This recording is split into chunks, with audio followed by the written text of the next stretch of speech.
Maybe.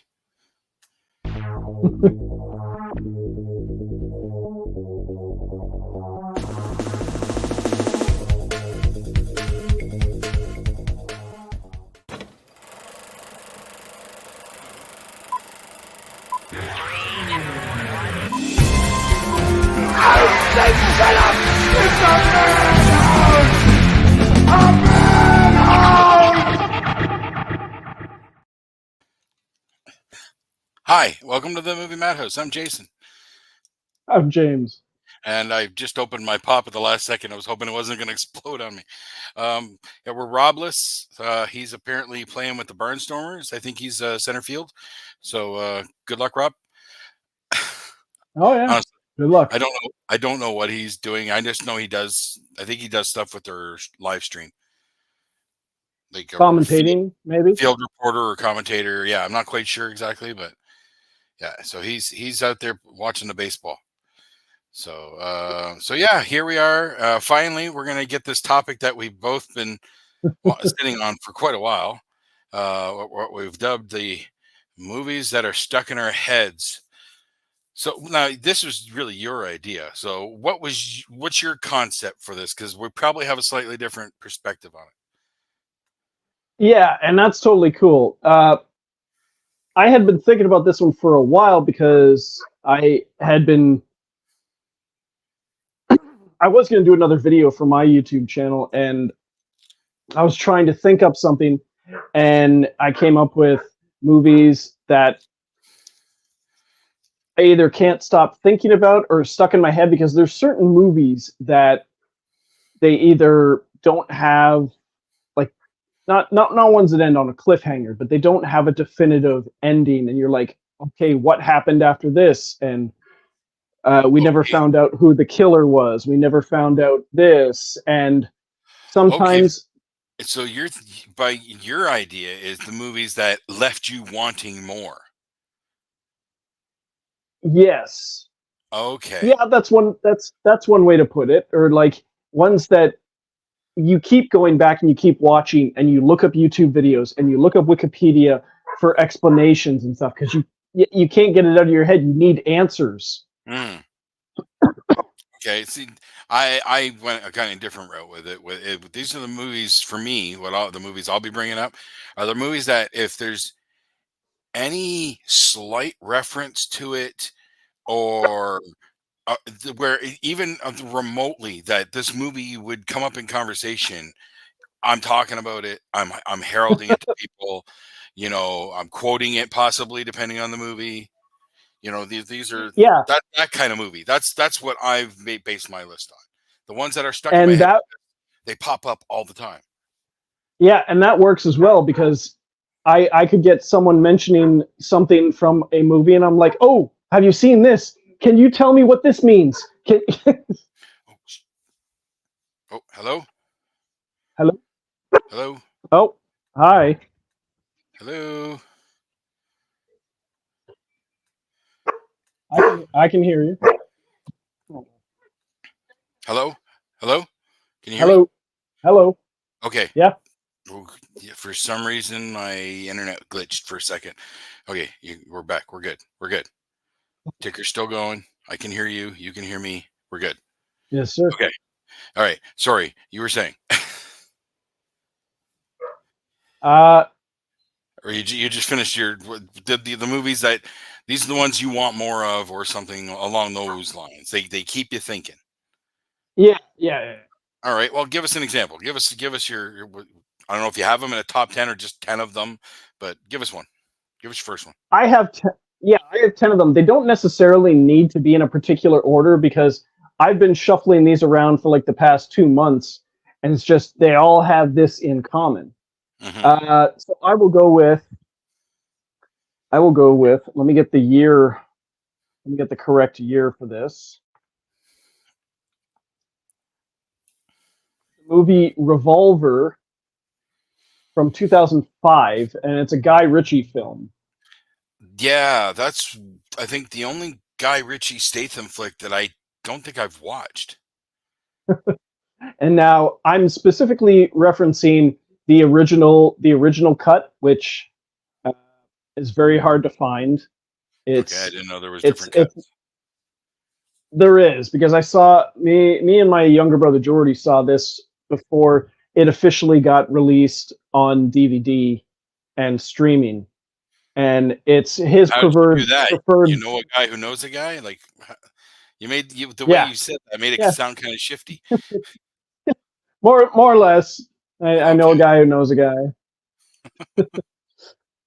and they're both versions are great, but the the the original cut is just a little more mind blowing, and it's a very philosophical movie, but there's a lot of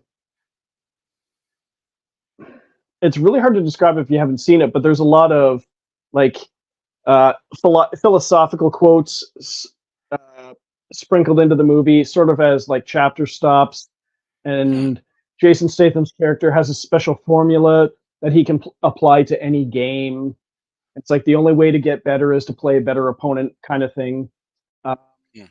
but there's this mysterious crime lord that is hovering over has influence over everyone, and you wonder if he's a real person or he's just inside Statham's head. And Ray Liotta plays a crime boss, but he also answers to this mysterious Mr. Gold, who no one's ever met. And How is it compared to, like, Lock, Stock, and Snatch, and, like, is it the same kind of vibe, or is it's no, different no, vibe? 'Cause that's kinda the impression I got from what I've heard about it. it's a different vibe than anything else Guy Ritchie has done. Okay. Alright. That's probably why, because I haven't heard, like, the greatest things. I've heard that in when I've looked online and stuff, it doesn't come up in the top Ritchie movies. So, there's Well, probably a reason for that. I imagine a lot of people haven't seen it or heard of it. Yeah, I heard of it. I I just never saw it. I knew about it before it ever came out because I'm me. And Yeah. Yeah, that I get that. Um, okay, well, okay, what is going on with my phone here? Please bear with me for 1 second. oh, it's okay. I'll It's fill gonna in. start making noise at me here, and I don't know why. There we go. Okay. Um, I'm gonna just picking out of this list here. I'm gonna start with Magic Mike XXL. Like, Really? as goofy as that movie is, and it's just and it is over the top. I acknowledge that, but there's a heart there at its core, and that there's a trend in that type of filmmaking, in the TV shows and whatnot. So, like, Shorzy is a prime example. Like, you can give me silly, goofy, outlandish, crazy, but if you bury some genuine, heartfelt, like, drama or just feel good moments and whatnot, I'm sold. You're giving me a lifetime story with a really silly package, and I like it. And that's what Magic Mike 2 is for me, because it's their last run. They change things up. They come together as a group, even though they have their little tiffs, and you know it just works, and it's funny as all hell. It is a very fun movie, Like, when especially the convenience store scene. exactly, yes, that's the scene, is the Manganiello dance scene to Backstreet Boys, or was it In Sync? Yeah. No, Backstreet Boys. Backstreet Boys. Yeah, it's just it's just so much fun. So anytime I can mention it to anybody, I gotta talk. I gotta mention it, because it's just that much fun. I just feel good for a change. There's Yeah. no agendas or anything like that. Just watch it and have fun. They're also in not a stark difference from the first Magic Mike, but there's a very Oh much no, a lack of I don't want to say drama. lack of drama, but a lack of stakes. Um, Stakes, Because sure, because it is just their last run. They just don't go out as happy or whatever, but their life still goes on. Sure, but but I mean like drama is the right word. The first Magic Mike movie is a pure drama. Okay, Yeah. there is no silliness about it. Yeah, it may be a little funny to watch with the actual stripper stuff because that's kind of funny to watch, but it wasn't goofy like they took it in Magic Mike 2. All of it was Yeah. over the top, goofy, and it worked. It was fun. There, that whole Yes. final, the whole final dance sequence to me just tickles me to no end because all the different styles they fit the characters, and Kevin Nash knowing that what I know about that man, that he can barely friggin' walk. So of course they give Yeah. him he doesn't even dance in his segment. He does the painting thing. Yeah. That's hide the weaknesses. All right, what else you got? I have got, what is this one? Uh, Nocturnal Animals. Nocturnal This is Animal. one from 2016. It stars Amy Adams, Jake Gyllenhaal. Okay, the my kid had this. He hyped this one up when it came out, but it doesn't sound like the kind of flick I would go to. Uh, you never know. I mean, it's a gorgeous looking movie because it's done by Tom Ford, the fashion guy, and but so he knows about style. And like this is his second movie, and it's just as gorgeous as his first one. But it's also a great movie because you've got Amy Adams and Jake Gyllenhaal, who are a married couple, and they end up breaking up and getting divorced. He's an aspiring writer. She comes from a rich family who doesn't approve of him, and she doesn't really believe in his writing career. Doesn't think it's going to take off. So they end up splitting up, and then years later, she's married to the guy who she was getting involved with before she divorced Jake Gyllenhaal's character, and she gets sent a manuscript from her ex-husband for this book that he's written that's going to be coming out, and she gets completely sucked in, and half the movie is the her reading the book, but it's being played out on screen, and the main male character is being played by Jake Gyllenhaal as well, and there's elements in the book that mirror her previous relationship with him.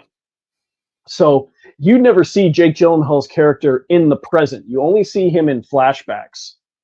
Oh, And okay. as sort of an inside joke, the the husband in the book is played by obviously Jake Gyllenhaal because that was her husband. The wife in the book, who's supposed to represent his wife, like Amy Adams in the past, is played by Isla Fisher, who notoriously gets mistaken for Amy Adams and vice versa all the time. So they kind of went meta with that one. Really? Yeah, I that's know. that. Yeah. I guess I can see it. I really would need to see a side by side, but in my mind's eye, I can kind of see that. I'm not good with resemblances, but I can see a resemblance between those two. Sure. Yeah. So But anyway, Fisher's so known for oh, Isla Fisher's known for playing a little bit more of a serious, straight, like badassy type, where Amy Adams is a little bit more on the sweeter side, kind of thing. That's the yeah, general well, Isla appearance. Fisher's also like she also does the goofy comedy stuff. Yeah, again, but she's usually the straight one to that. No, no, because Yeah. remember Wedding Crashers. Oh God, honestly, I've only watched that movie once. I've never gone back to it. So, What? was she the crazy Oh my one? God! Was Yes, she the crazy one? the Okay, the stage five clinger. okay, all right, I get it. All right. Well, another one for me is The Martian. There is Oh yeah, something about that movie. Now, Tally, my kid, just he likes the movie, but he loves the book. And yeah, that movie just there's something about it that just captivates me because every bit of it is 100% believable. and There's science. Matt Damon is so good in that movie. I'm a big fan of narration, and I love the sound of his voice during that movie. The way he describes everything. And just his logs and watching his whole story, and yeah, okay, step out of bounds a little bit with the science, with his whole Iron Man poking the glove thing. All right, okay, yeah. It's a movie. You have to suspend your disbelief for that tiny little bit. But other Yeah, than that, that movie just is just phenomenal. And again, 100% believable. All the science is believable. I don't know yeah, how accurate it may be, but it just comes across as very genuinely believable. And that just captivated me for that film. yeah. And like you felt every triumph that he had when he pulled the satellite and when he hooked up the thing and it started talking again and stuff. Like you felt for him. And then when the pod exploded, it's like, oh fuck. Yeah. So again, Ruins that's all his another one. potatoes, thrown in shit. Yes. Yeah. Oh, yeah. When he's opening up the shit bags. Damn, Johansson, what have you been eating? Yeah, So yeah, that's another one that just if any reason it comes up, I got to talk about it. nice. What else you got? Oh, my turn. Okay. I have a movie from 2020. It's called The Night House. The Night House. This one, it was in theaters briefly. It came to Chatham. I saw it on Google Play, and this one Who's stars in it? Rebecca Miller. Rebecca Miller. I don't know The that. she was Christian Bale's wife in The Prestige. I think I can picture her, but yeah, I don't really know her. The title sounds vaguely familiar, but I don't think I know. I have never seen it. Oh, she was also Ben Affleck's love interest in The Town. Again, I think I got a face, but Anyway, um, and this one sticks with me because the basic premise is her husband recently committed suicide with a gun that she didn't know he owned, and like he left a suicide note that says, "You're right." Let me get this. Let me get this correct. It's like you were right. There is nothing. Nothing is after you. You're safe now. And you just think on the surface, it's like, okay, he's acknowledging his wife was right. There's nothing after her. You're safe. And as the movie goes on, she starts seeing strange things. Like they sort of live in this house near the water, and sees strange things in the woods. She finds odd stuff that was left behind by her husband. And what as do we want to throw up a spoilers? Not that I think it'll help anyone. if I can find them, hold on. You asked me to push buttons. Okay, here we go. Sorry. I just want to There you go. Spoiler, spoiler. There you go. I just want to cover our butts. Spoiler away. As the movie progresses, she finds out that her husband, like she ends up telling her best friend that she was in a horrible car accident like 10 years ago, and she technically died, and when she died she saw nothing. Now it turns out that nothing is an actual entity, and Okay. her husband discovered that nothing, this nothing entity wanted her back. You missed And you missed something there. That movie's a sequel. no, it's not. Yes, it is. No, it's not. It's a sequel to Never Ending Story. The No, it's Nothing. not. The Nothing is No. what. Oh, Yeah. yeah, whatever. That movie doesn't hold up. You just okay.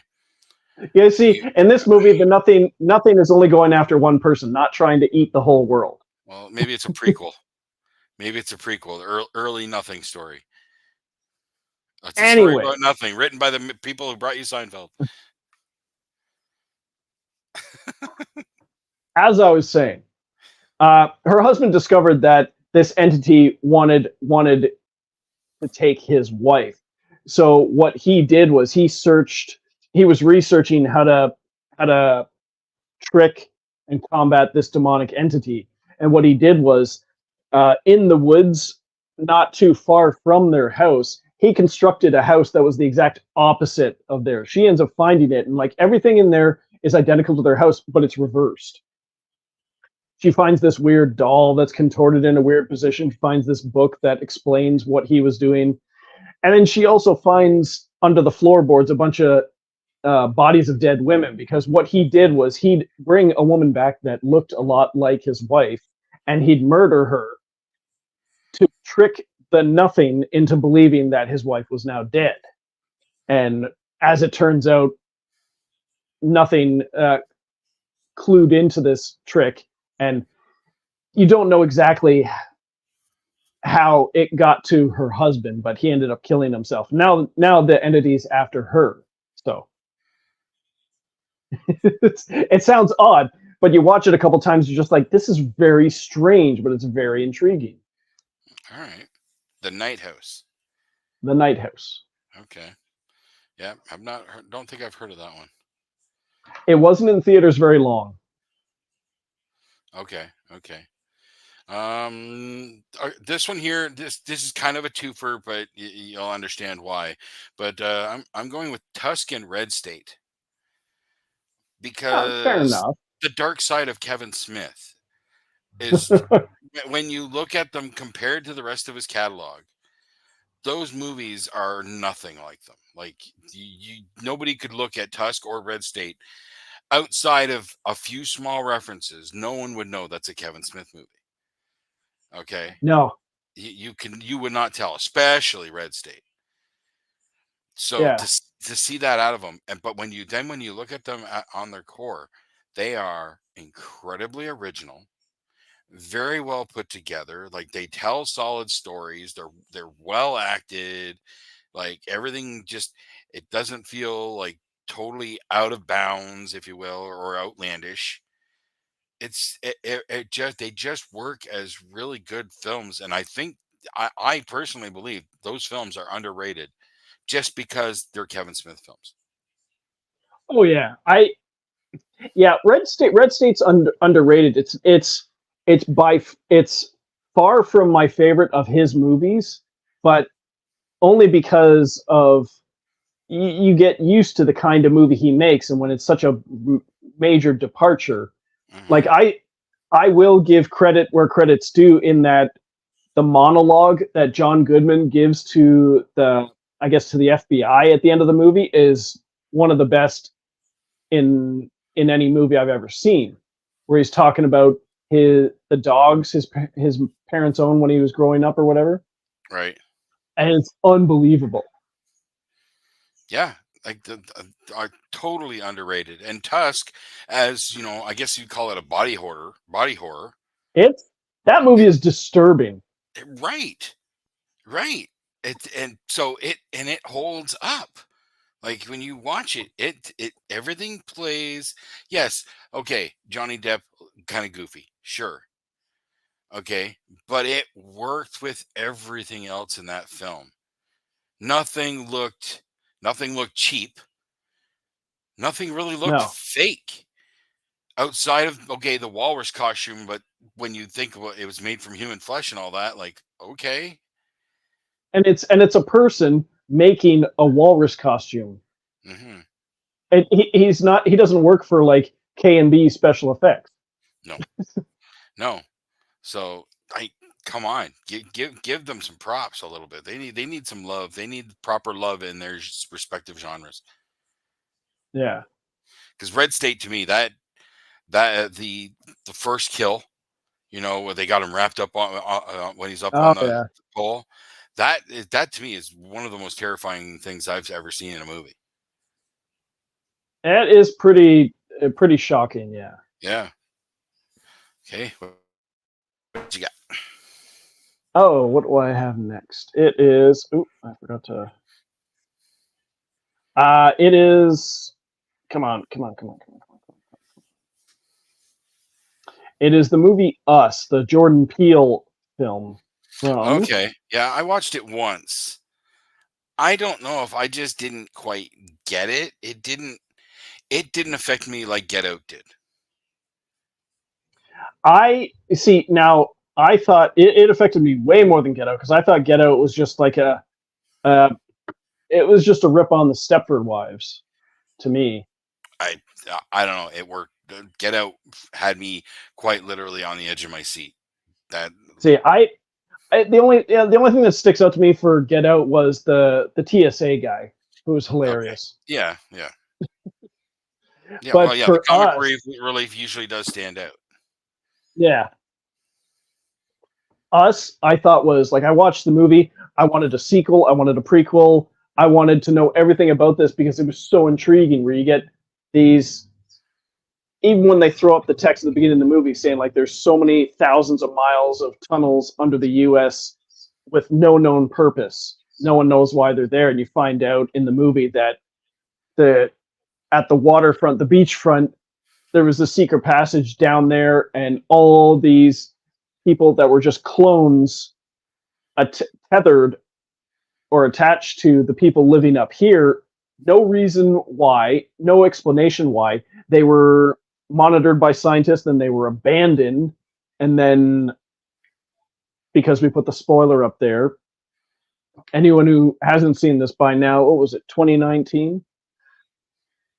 You find out that the lead female character is actually one of these tethered individuals who was strangled and kidnapped, and the tethered individual took her place, and the real human version of her has been sort of leading all these tethered individuals until like bringing them to the surface.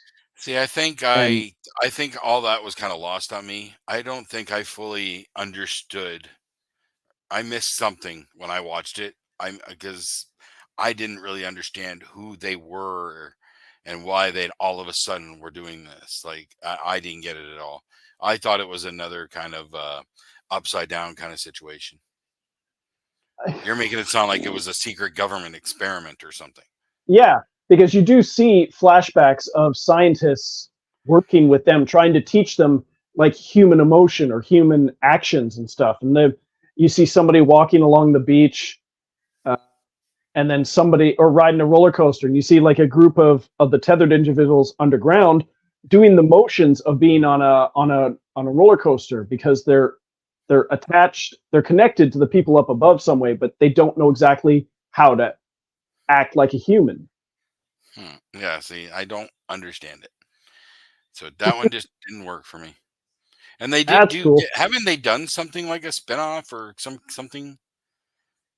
No, No, not they that I'm haven't? aware of. Okay. No, All right. I Um wish. yeah, well, yeah, I know that sentiment. Like I know I've seen that online. A lot of people want more of that.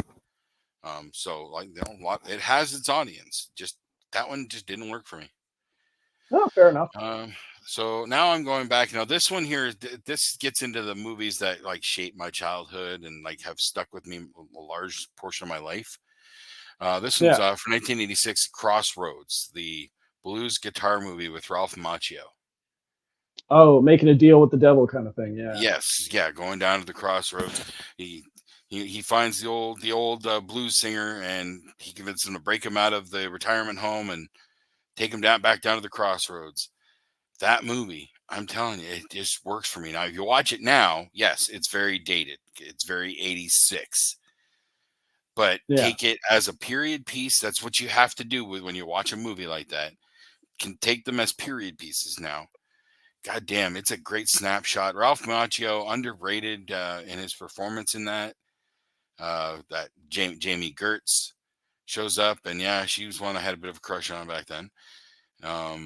And then you got some great blues music with that awesome guitar duo at the end with Steve Vai, Yeah. Steve Vai. Yeah. Jack Butler. So yeah, and like that movie has been with me a long portion of my life. So that's another one. Like you want a good music movie, you want something that's a little bit different from musicals. Check out Crossroads. Yeah. It's My bad. my my cousin my cousin Brad had told me about the movie years ago, and I finally I think watched it maybe 4 or 5 years ago. And it didn't really work for me, but I acknowledge the great music in it. Oh yeah, if you're not a fan of blues, you're not going to get it. And I'm not a massive fan, but I can appreciate some good music. And that music just that there's some great fun scenes with the music in there and some fun lines. Yeah. There's one quote whenever somebody I see like on Twitter or something, somebody puts up like throw up a movie quote that people might not recognize from a movie. I'll throw up one line from that from Oh, you Crossroads. always do this, yeah. Yep. Yeah. The No, if you go ahead. where I come from, if you don't play no hop, you don't get no pussy. What's the name of the devil in this one? Legba done. Where you been, Slick? Legba done changed his name to Scratch. Scratch. That's what. Yes, I actually used that years and years ago. I got into World of Warcraft. Was playing for like 2-3 years. I had made a warlock, an undead warlock, and I named him Orgasmo. I played that character. I had him for like 2 years. I played that character, no problem at all. I hadn't played him for a little bit. I was playing with other characters. It'd been like a month or two. I logged back into him.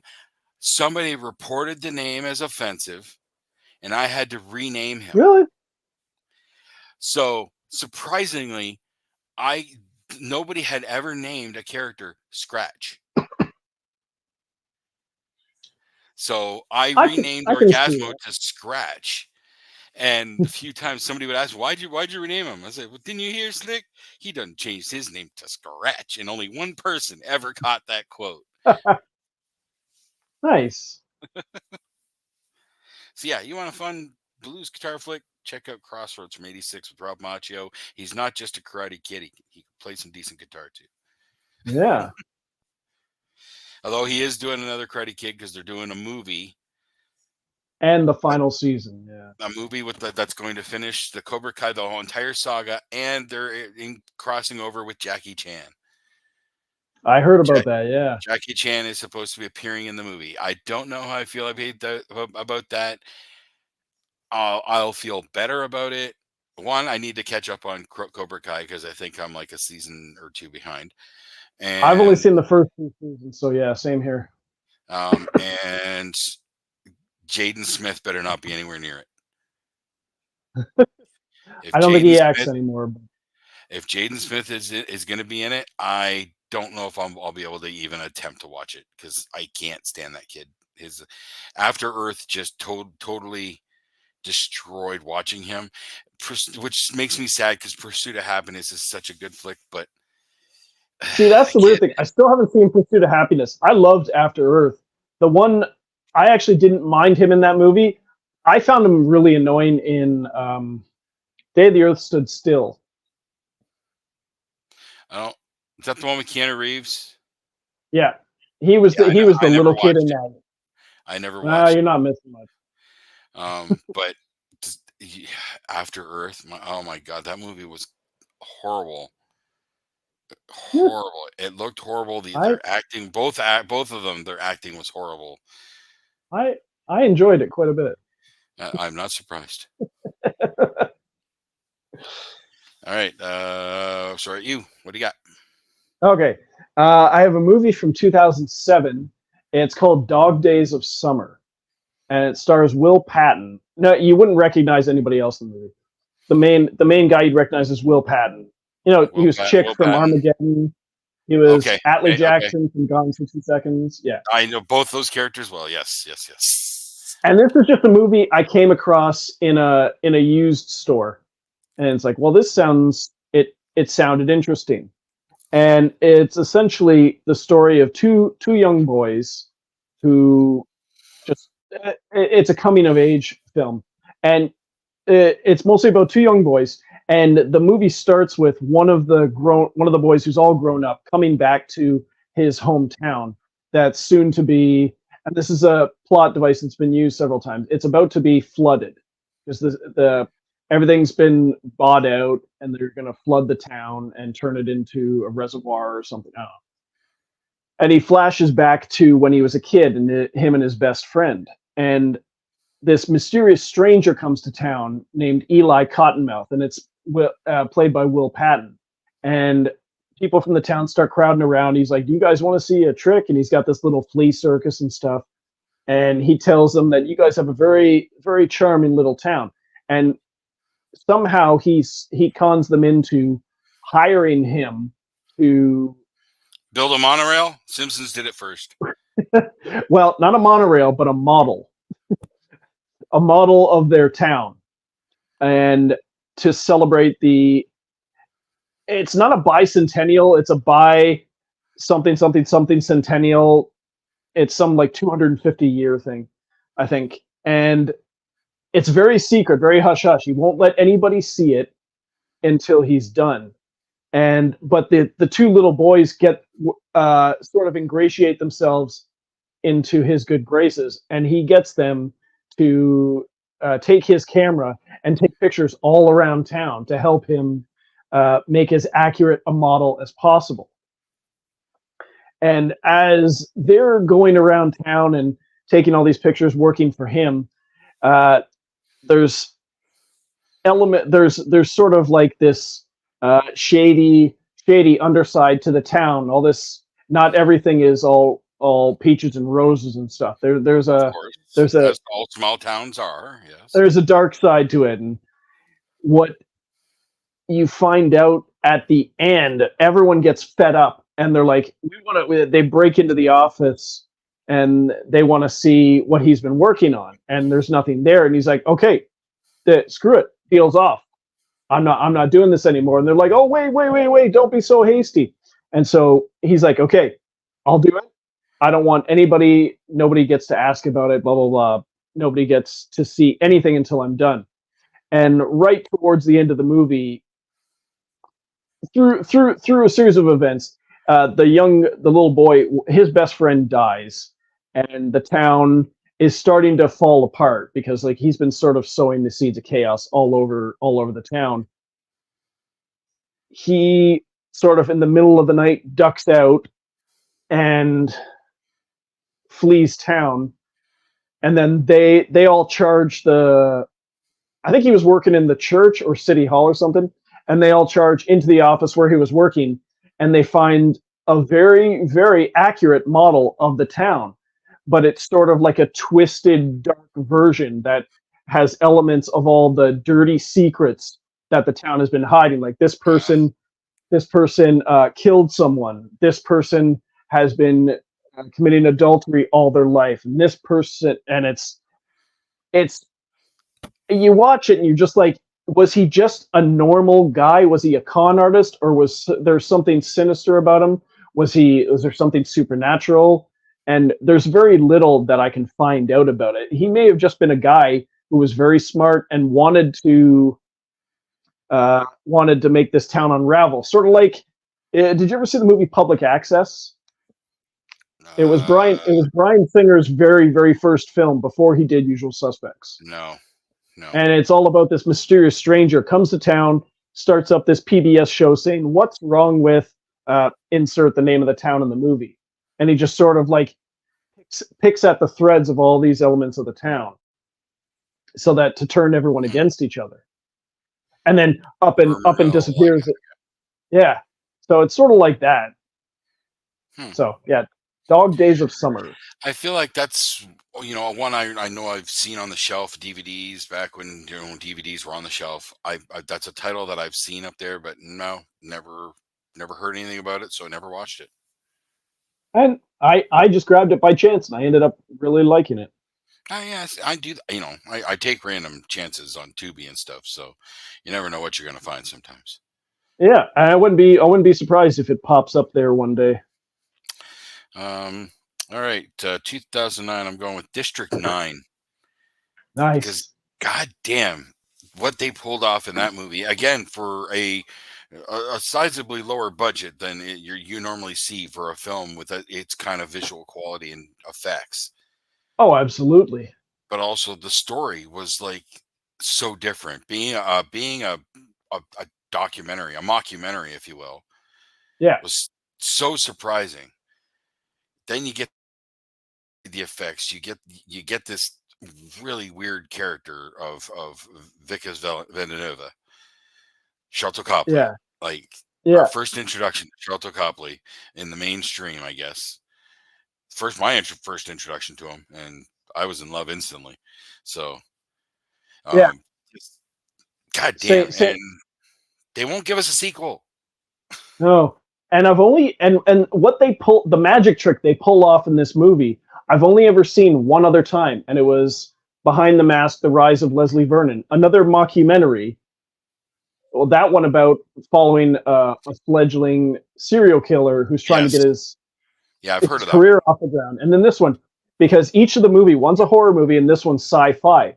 It's Hmm. mockumentary. You're following a camera crew around, and then at some point in the movie, it goes from mockumentary to movie, just like that. At And you times, yes, realize it's like, wait a minute, we're not following a cameraman around anymore. but you didn't even realize it happened. No, Yeah, Blomkamp until hit you that watch it well, like 3 or 4 times. right? Yeah, then you start to notice. Yeah. And Blomkamp followed that up with for me with Elysium was really good. Oh yeah. Chappie, I haven't gone back to, but Elysium is another one by him that I really really dig. And they were both those movies to me were a nice breath of fresh air to the sci-fi genre. Yeah. Totally agree. So yeah, I herald it whenever I can. That's just for first and foremost for Sharlto Copley. You got to watch everything Sharlto Copley. But just God damn, it's a good movie. I I supposedly I'm pretty sure I read recently that Blomkamp is finally working on the sequel, To Elysium or but District 9? District 9. Mm, He apparently is supposedly still doing that, and we shall he has see. started working on it. But I'm not holding my breath for anything soon. No, got they dragged us along long enough talking about his proposed Alien sequel. Yeah, I'm gonna make a prediction. So District 9 was 2009. I'm Yeah. gonna say we get the sequel on the 20th anniversary. Oh yeah. I'm gonna say he's going for a 20-year legacy sequel, That's not impossible. which would fit for his story. Yeah. The guy left. What's he gonna bring back, right? Wasn't it 20 years that the aliens had been there? Right. Something So like that. something along those lines, yeah. So 20 years kind of fits. Yeah. So yes, please, I'll take it. Just that's still a long ways away. That's all. That's another 5 years. So Nice. hey, did you know they're doing? What did I just? God damn it, I just lost it. A surprise sequel to. God damn it! I just saw it later this year. Oh, Hellboy, a new Hellboy movie. Oh yeah. They've They got, dropped the and trailer. I haven't seen the trailer yet, but yeah, Brian Taylor's doing it, and they've got another actor again Complete playing unknown, Hellboy. like what I would call a complete unknown because I don't recognize any of the films that he's done. I recognize a couple titles, but they're not massive films. They're not. He's not a huge Yeah, star. I know him mostly from that Guillermo del Toro horror vampire show, The Strain. Oh, is that one of the things he was on? I saw 12 Strong on his IMDb, so I 12 was just Strong was 12 Strong was awesome. that's a fire movie, right? No, that was the War in Iraq movie, or Afghanistan. Chris Hemsworth.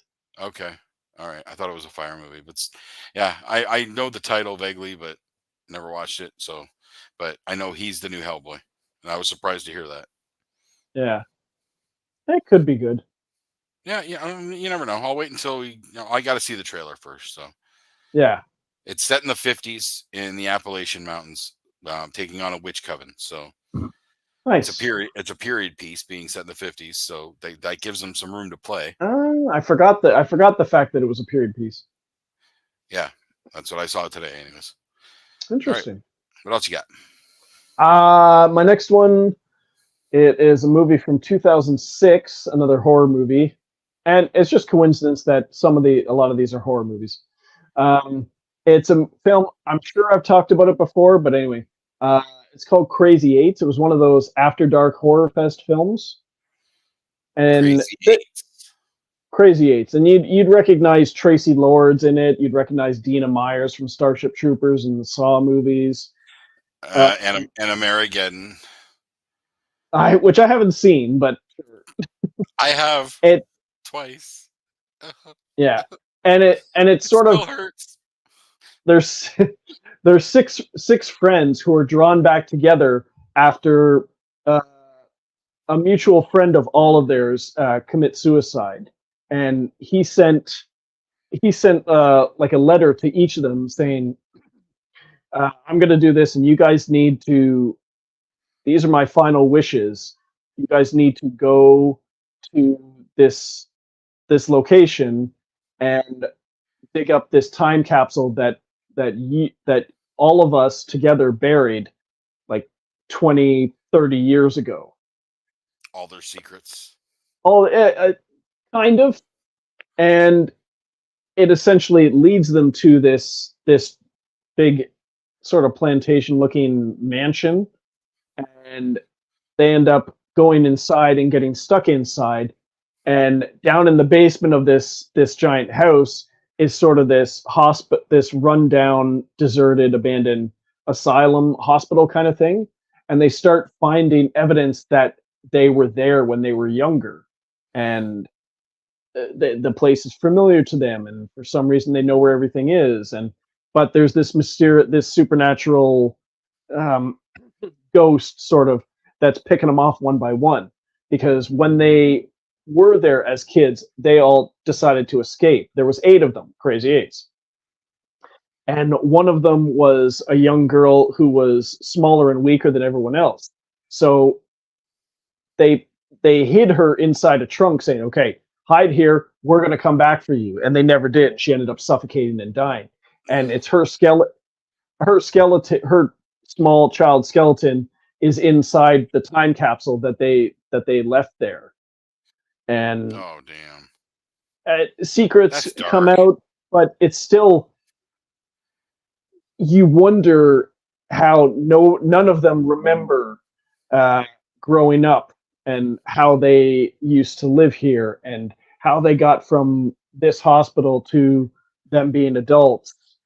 And because they're going down this one hallway and they're like, this why is there a picture of my father on the wall, and it's a picture of the head doctor of this facility.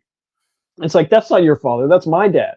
No, that's my dad. And it's like, because all their parents dumped them off there to get government money, and they were they were experimented on and stuff.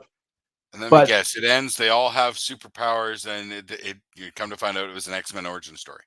no, they all get killed off one by one. Uh, by the guy who was supposedly dead. No, the girl who did die. It's the ghost of the young girl, the friend Oh, they it's a left ghost. behind. It's a ghost Who, story. yeah, Okay. sort of, yeah. All right. But there's a lot of backstory that isn't given, and that's one thing that always sticks with me. Hmm. Okay. Next up for me, I'm going with a movie to me that really gave a massive shot of adrenaline to the action genre in 2014 with John Wick. Nice. Because, guy, there is no denying John Wick really did just spark up action movies again. Everybody had to step up their game after that. Yes. And he created a great new world for us. We got these sequels with more spin-off coming, and probably another movie. So I'll take it. It's something new, something a little bit different, just leaning into the absurd action. Yeah. Okay, yeah, sure. Okay, maybe the politics are a little weird and kind of hard to follow, but but you can get past that. Just wait. He'll shoot another the face. You'll be fine. Don't try to connect the TV show. Don't try too hard to Oh connect the TV show to the movie universe. no, no, no, no, no, no. I think they'll probably set that parameter pretty quick. I'm assuming. Yeah. It might be like an Agents of Shield kind of situation.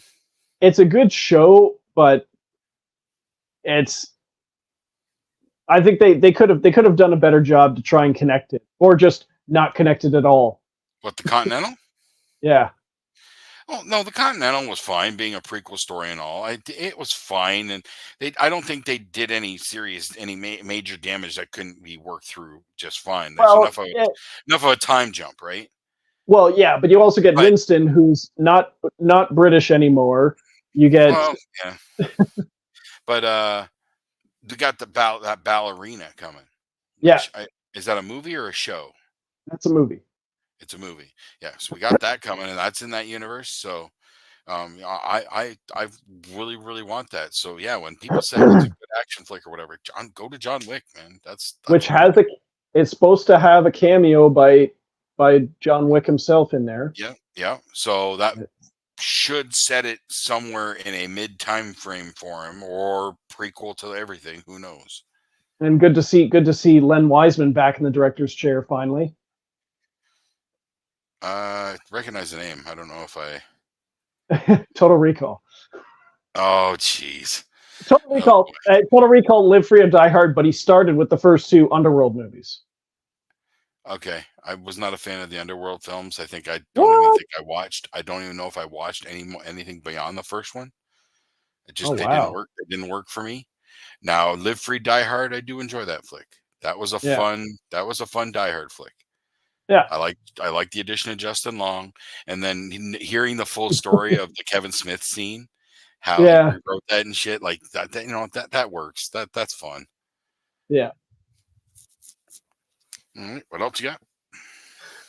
I got a movie from 2018 called Pretenders. It's a movie directed by James Franco. It stars well, James Franco has a cameo in it, but it mostly stars Jack Kilmer, uh, who's the son of Val Kilmer, um, Jane Levy, and what is it?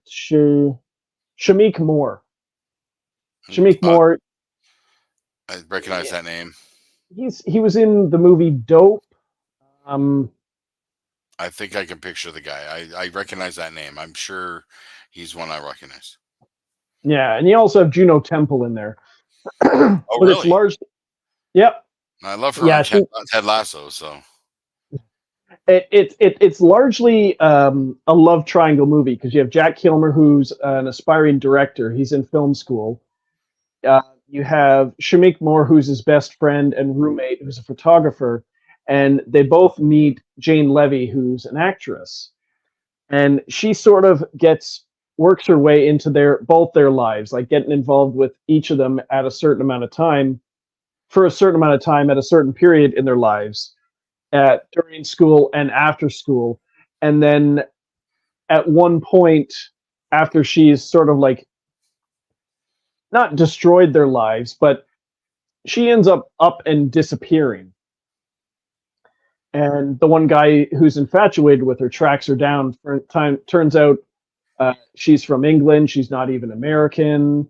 Um, she just she has this thing where she pretends to be this person for a while and then she moves on. Not It's similar to what like a con artist does, but she just does this as to live her life for little chunks of time in different places. Has has a nice little cameo by Brian Cox as sort of her grandfather. okay. And I don't want to go too far into detail because it is worth watching, but you come away thinking like, does she just do this with everyone she meets? And I don't know. Jane Levy, Shamik Moore, and Jack Kilmer all do a great job in the movie. Yeah, I definitely have not heard of that. Doesn't sound familiar at all, but sounds like a bit of a weird one, a little bit different.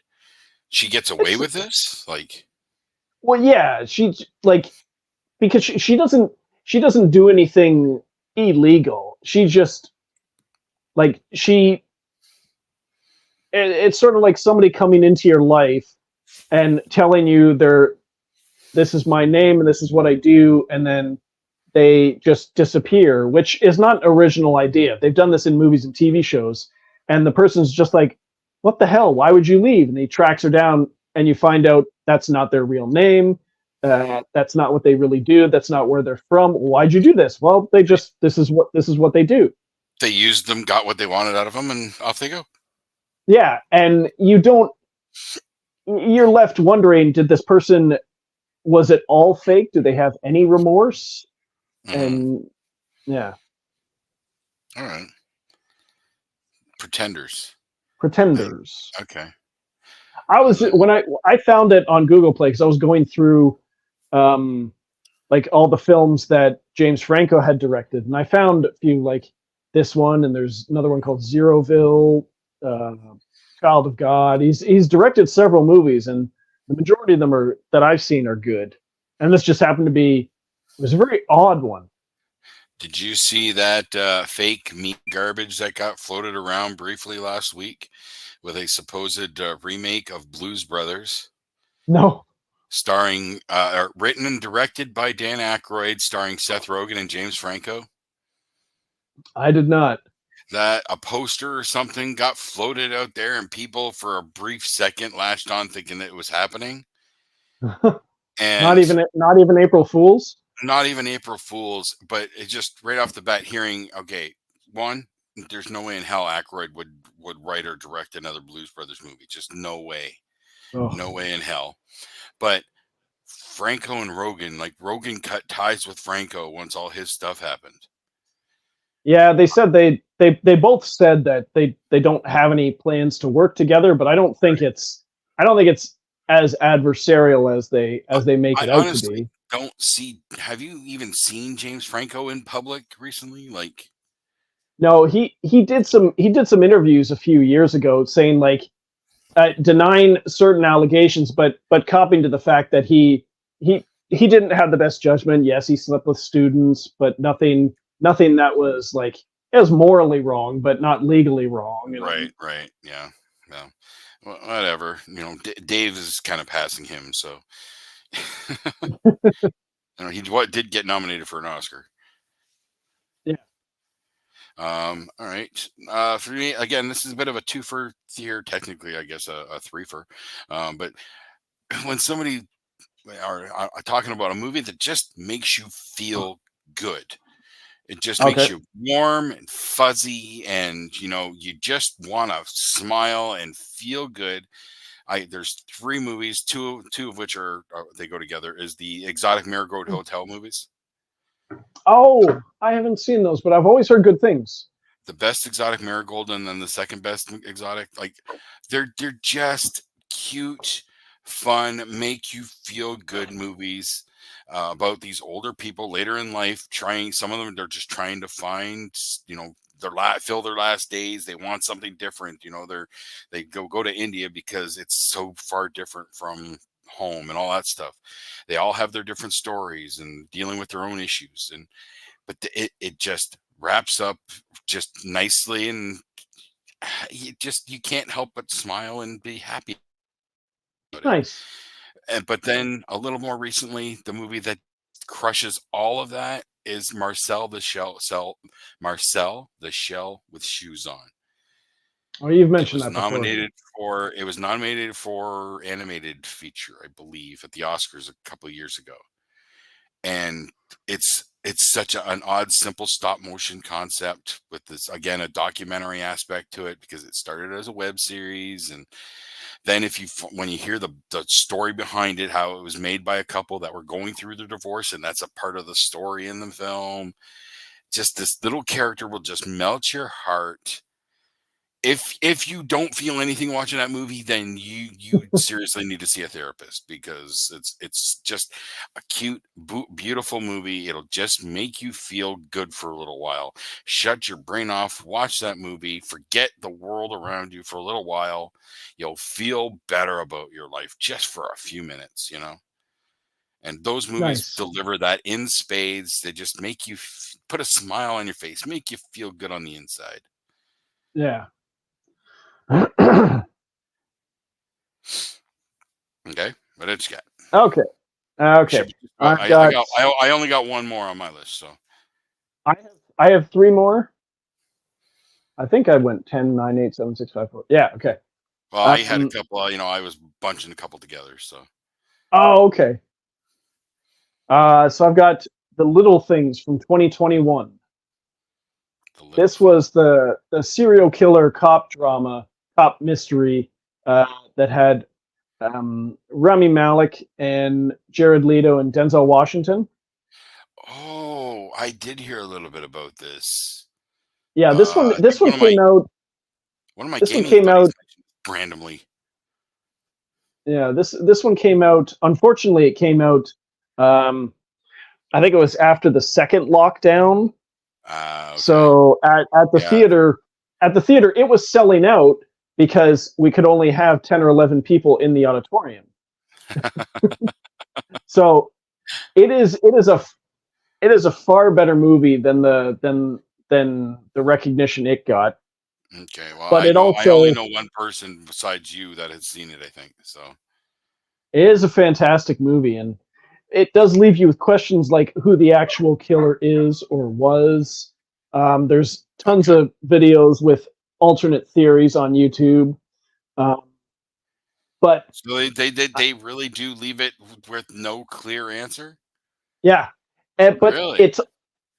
but it's also kind of not the point. Like I watched one of the videos with Jared Leto talking about his career, and he said he had the director told him whether or not, because he's the main suspect to be the serial killer in the movie, but you don't, by the end of the movie you don't know if he actually is or was.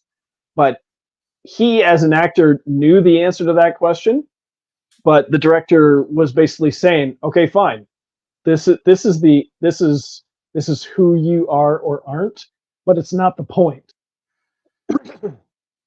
Okay. And it's more of the relationship between uh, Denzel Washington as the old broken down former detective with the hot up and coming Rami Malek, the the new Golden Boy star detective who took his place.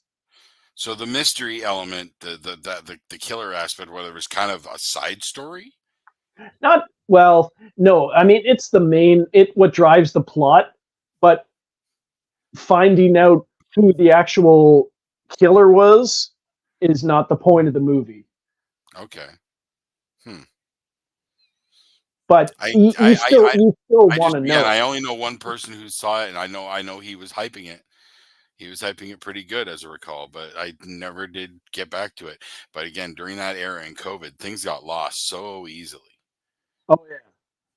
It was hard to get anybody's attention on anything new outside of your big viral hits. So a lot of stuff got lost in that era. You said Yeah. you got two more. So what's another one? I got two more. Okay. I have from 2018. I have Under the Silver Lake. It was the follow-up movie to It Follows. You hit me with that one with give it a good honest watch. I believe it is on. I found it on Tubi, but have not actually tried to watch it. Yeah, I picked it up off Google Play. It is on Tubi now, I believe. Yeah, Yeah, I've that's where I watched it. found it.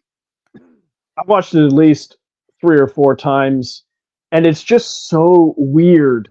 And you get to the end of the movie, you're just like, how much of this actually happened, and how much of it is in this guy's head? Because he, you just picture like he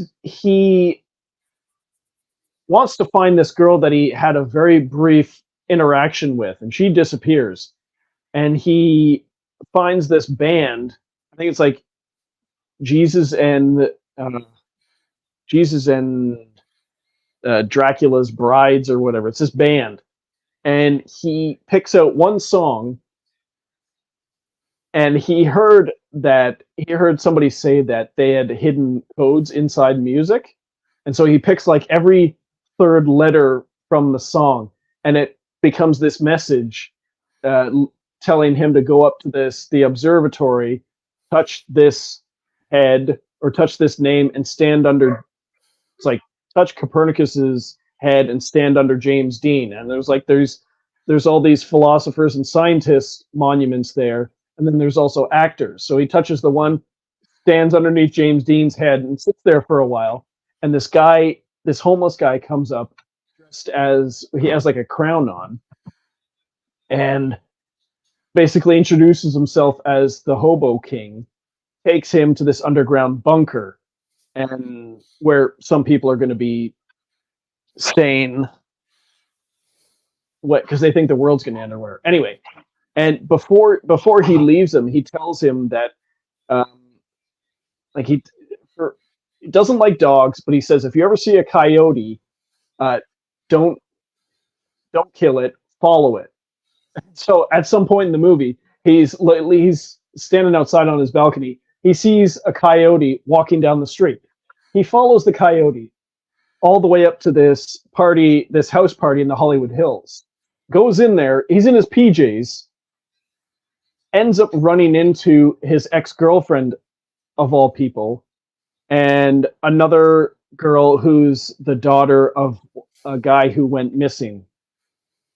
She gets killed. She leaves behind a bracelet with he decodes a message on it that leads him to GamePro magazine issue number 1 that has a map that leads him to it's just one thing after the next. And just like, there's no way this can be real, but it's all done very believably. You just have to suspend your disbelief a little. It's it's So he's it's nuts. so weird. He sees messages and symbols and things that aren't really there, and it leads him on some sort of weird quest. Yeah, absolutely. Huh. Big But Bang Theory did something like that with Penny and Leonard gave Sheldon and Amy a wedding gift, and it was just a crystal wand. But Sheldon and Amy had no idea what it was. The card didn't say anything, and they ended up thinking it was a scavenger hunt thing. It was really, really weird. But it shows that how people, when they want to see something more, they'll add to it, right? And yeah, that's how everybody's perspective is a little bit different because of that effect. A few movies have done things like that a little bit, I think. yeah. But yeah, I know you hit me with the good, give it a good honest watch on that flick a long time ago, and I still haven't gotten to pull. I haven't pulled the trigger, but I know it's still hanging over me. I will get it done. Okay. So the last one that stuck with me, the one that, again, this is a movie that I herald everywhere. You could probably see where this is going, but it's Gavin Michael Booth's Last Call from 2019. Oh yeah.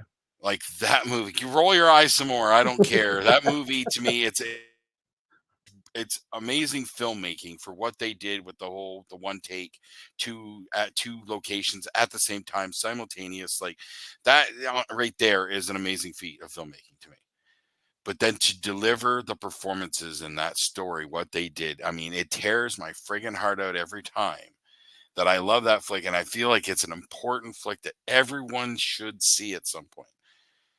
And Yeah. I almost every day I think of it. Like, it's weird.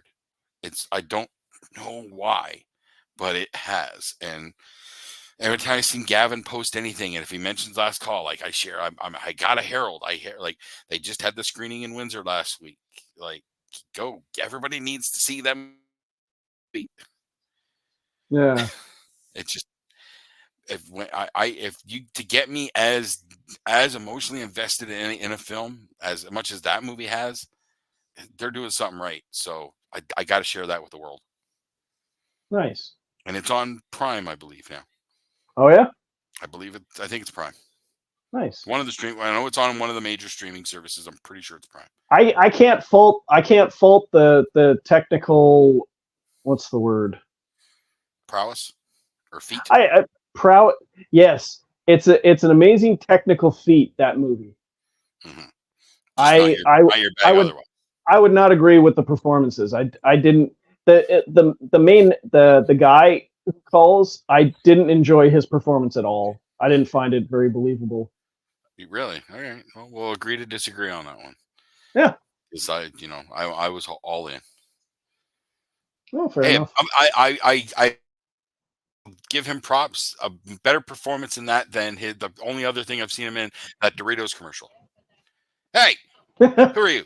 Who's that? How did you sneak here? What the hell?